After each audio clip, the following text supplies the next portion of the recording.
Hey guys, so today we have a possible 2020 map between Jeff Flake, the incumbent Arizona senator who is resigning in 2018, against Donald Trump in the year 2020. So there was a little bit of speculation about whether or not Jeff Flake actually wants to run after he donated money to the Doug Jones campaign against Roy Moore for, of course, the scandals that we all know about Roy Moore.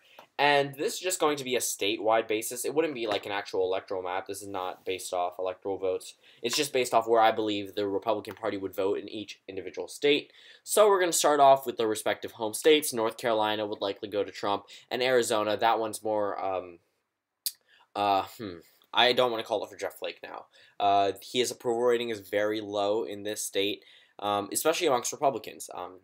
But the Democratic vote's not helping him here either, but we can't take that into effect. But overall, I think that one could be very contested between the two, since we actually have orange, red. So now I'm going to include yellow. So just for toss-up sakes, ones that I'm going to come back to.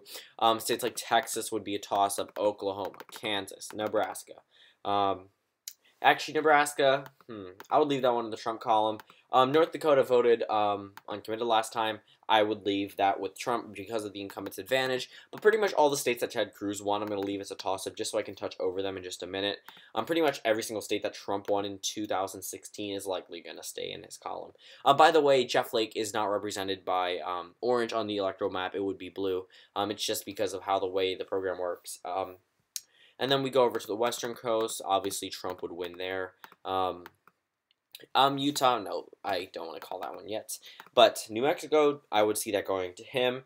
But down in the south, his support is drawing vastly away from him. I'm going to leave Georgia just as a toss-up. I'm going to leave a lot of the south just so I can touch over it, because he did well enough with all the candidates that were running. But if it was a one-on-one scenario, he got less than 50%. And if they all backed one other candidate, they would have won the primaries. In a state like Florida, Jeff Flake's not going to win Florida. But North Carolina, again, that one I could also see going solidly for Trump. And then we go up to a state like Ohio. That's a state I think Jeff Flake could win. The reasoning behind it is the John Kasich, more moderate type movement. I think that one could go to Jeff Flake. Same thing in the state of Minnesota, a Rubio state. I think Jeff Flake could be able to pick up those voters there. In the state of Iowa, since the primary, this would be essentially the first. So this essentially would be the first ever.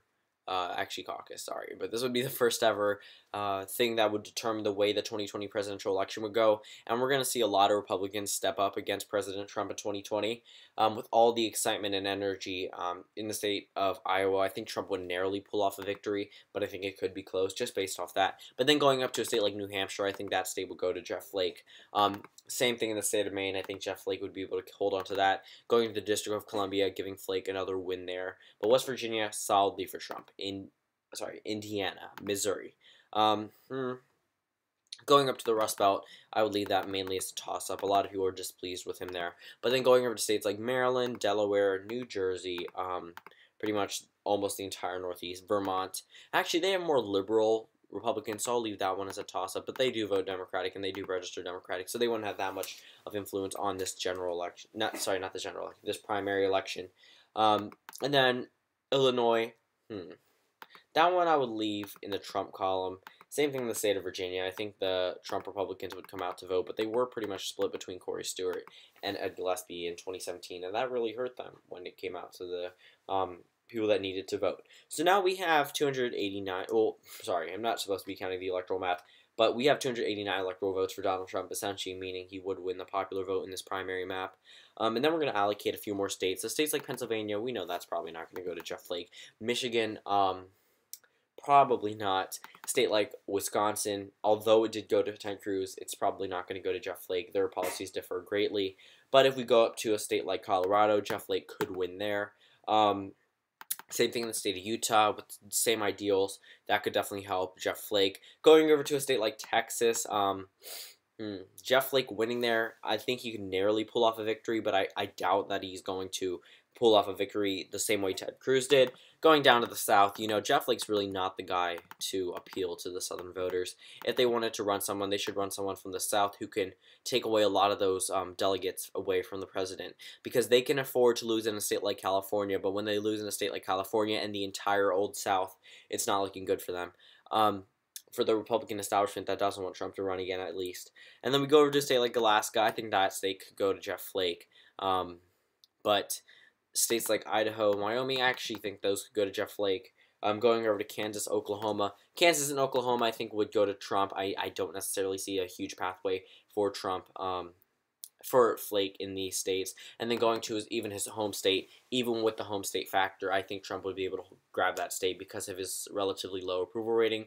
But then again, Donald Trump does have a very low approval rating as well, but it's not as low as Jeff Flake's, and I think the GOP in Arizona would rather vote for an incumbent president to strengthen him up rather than tear him down by voting for their own candidate. So this is the final statewide map. Jeff Flake would win. I believe that's 11 states plus the District of Columbia, and Donald Trump would win the rest. I'm going over to like the American Samoa, the Puerto Rico. I think that I don't really have a determination, but I think Puerto Rico would go to Jeff Flake. But as for the rest, I can't say much for them because I don't know a lot about them. But yeah, so this is the final statewide map between Jeff Flake and Donald Trump. Thank you guys for watching this video, and I'll see you all tomorrow.